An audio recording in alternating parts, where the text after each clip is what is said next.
Well, I got 5 years probation.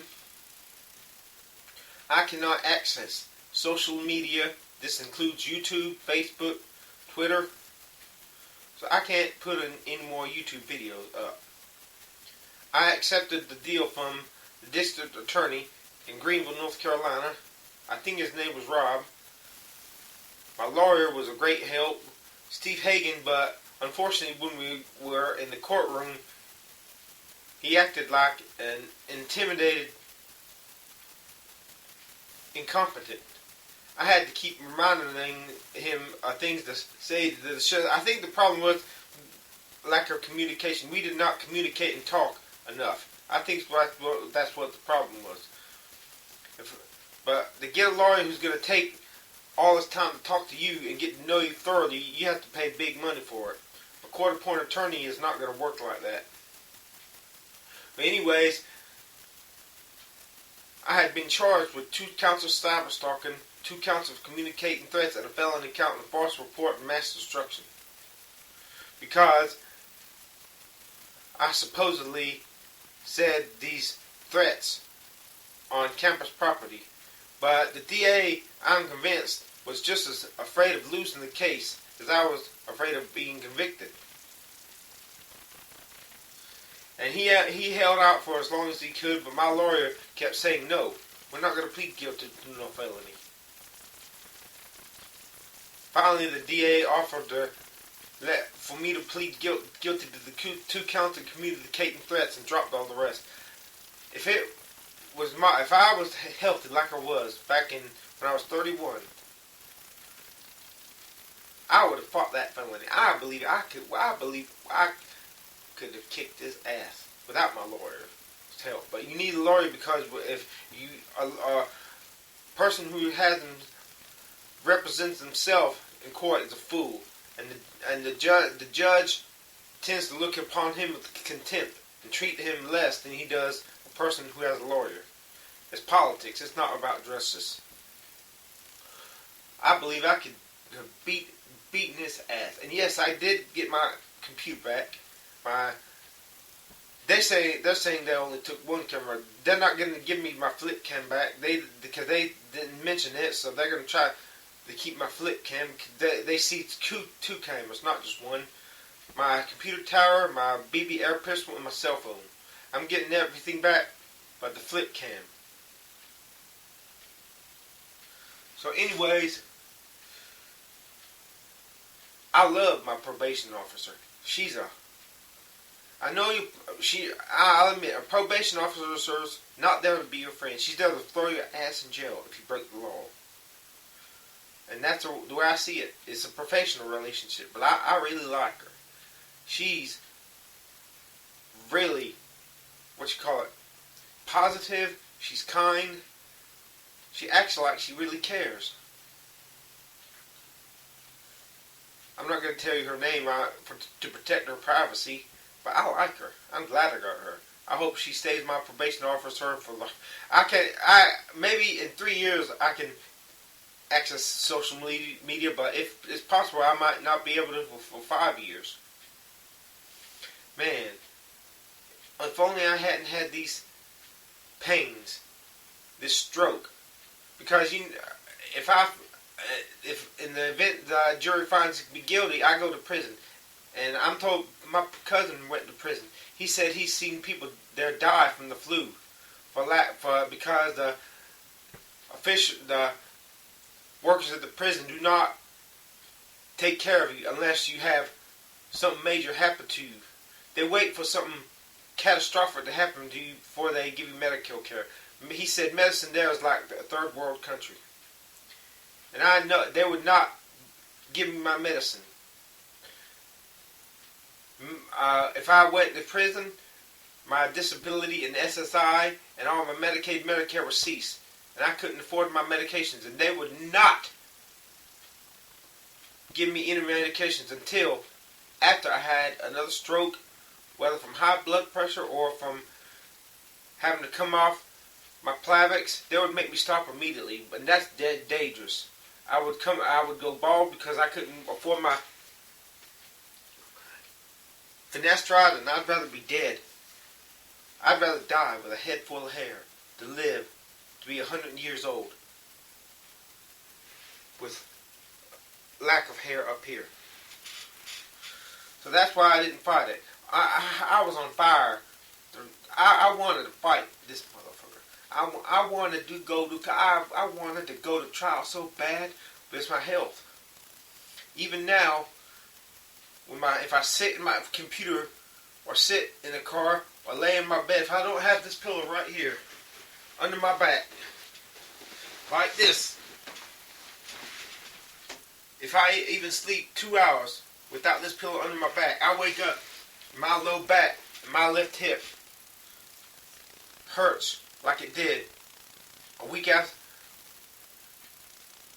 or 2 weeks after I got hit by that car on my bicycle.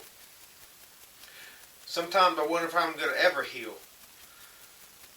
With back surgery, laser back surgery helped me feel better. Dr. Oz, I really appreciate it if you would give me pulse electromagnetic field therapy.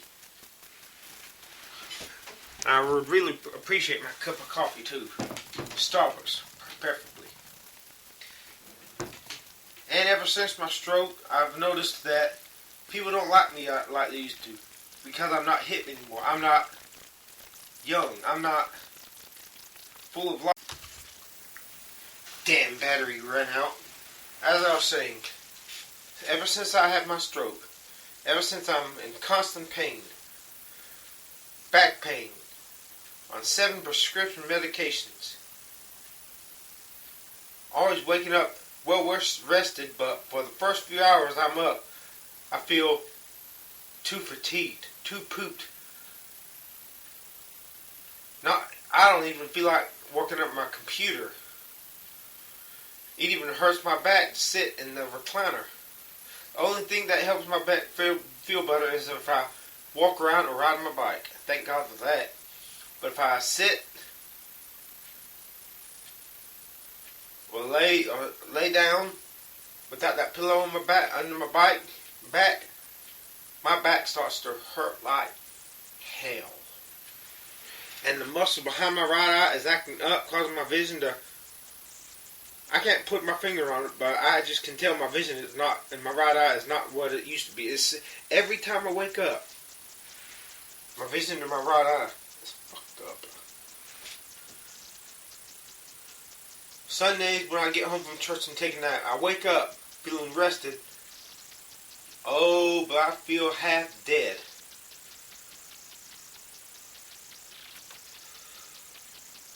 Is it herniated discs in my neck? Stroke-related low blood pressure? In spite of the fact that when I feel like I'm about to pass out from low blood pressure, my blood pressure is 148/55, something like that. When I sleep, if I do my hands like this, I wake up, my hands are stiff. It's like I'm not getting enough circulation in my body.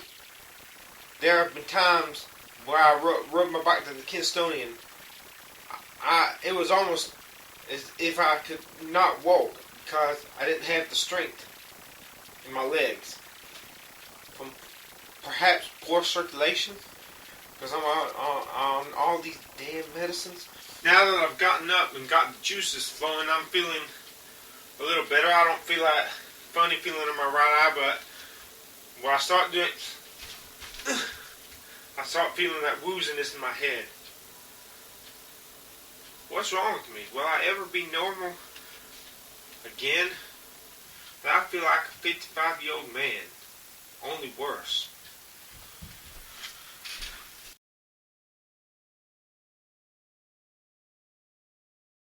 And people look at me and they no longer see a sporty young person who's got carefree, got laughed by the tail, and so people don't admire me anymore. Girls are not giving me hugs anymore like they used to. Girls are not happy to see me like they used to. I came back to the Heroes in Goldsboro, and it was months since I had last been there. Not one person missed me. I went back to the Red Room. Only one person said she was glad I was back. And she really cares for me. But absolutely nobody. And Tony asked where I had been.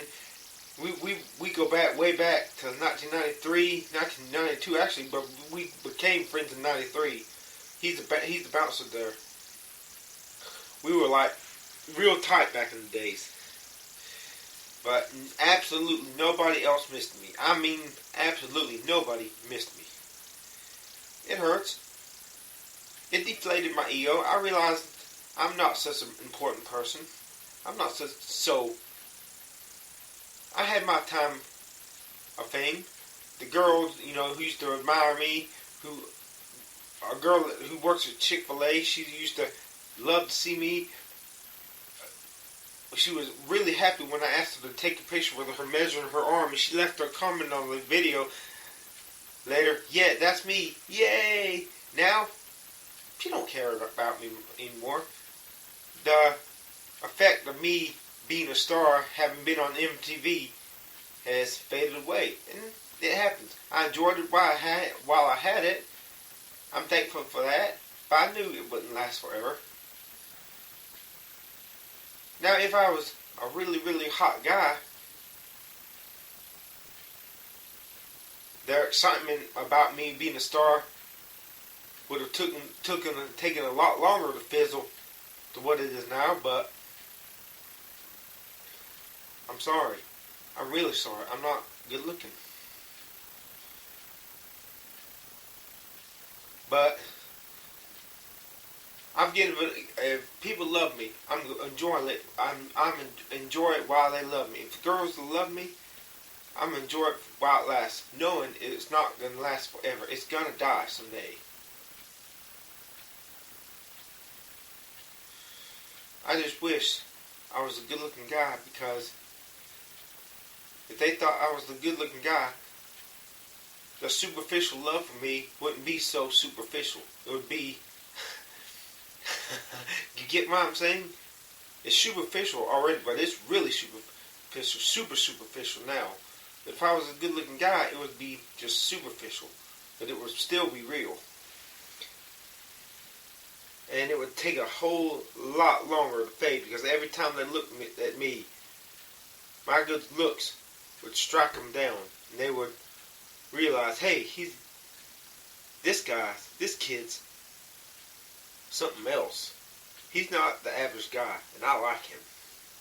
And it would be superficial, but there would be a few girls who would go deeper, start to love me for me, and give me hugs, not because I'm a good-looking guy. Sure, they would see me and think I'm a good-looking guy, but that would be in the back of their mind. They'd be so used to me, they would no longer see me as just the good-looking hot guy. They would see me as the person who is sweet, kind, who has a personality, who they love, and that's why they'd hug me. When girls give me a hug, I want the girls to think I'm a good-looking guy, exceedingly good-looking guy. But but the icing on the extra cake, that's the icing on the cake. Let me put it to that like this: seeing good-looking girls with those long arms, long forearms, is like German chocolate cake. If my arms are longer, if these girls think I too am hot, that's extra icing on the cake. If my arms and forearms are longer than these same girls, that's cherries and strawberries on top of the icing on the cake. If these girls love me as a person and hug me, not just because I'm a good-looking guy, not even because I'm a good-looking guy, because something about me, my personality, touches their heart and they love. That's multiple slices of this German chocolate cake with extra icing and strawberries and cherries.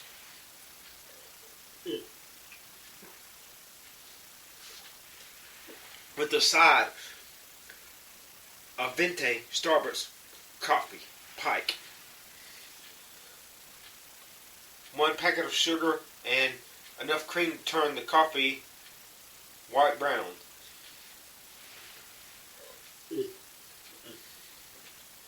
Man, I love Man, I love my cup of coffee. Now I've got a cup of coffee waiting for me at McDonald's tonight. I'm so looking forward to it.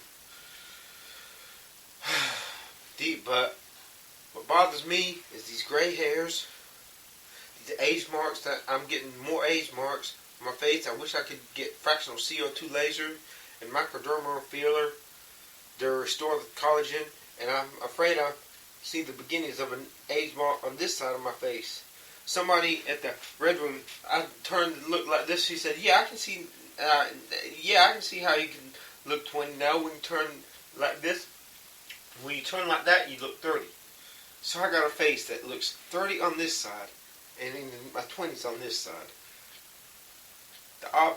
My mission is to kill the age marks that are making my face look 30 on this side and get this baby face I had back in 2011 and 2012.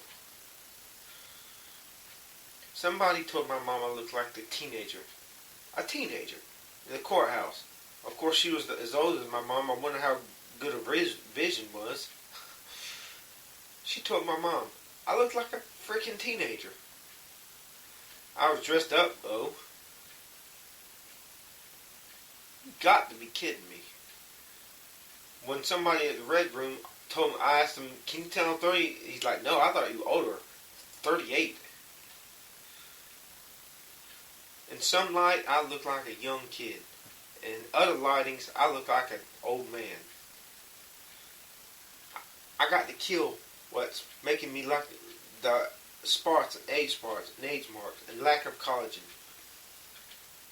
And elasticity that's making me look like an old man in the harsh lighting, so I can look like a kid in all lighting, not just complimentary lighting. In this lighting, how long before I start looking like an old man in this lighting if I don't look like an old man now?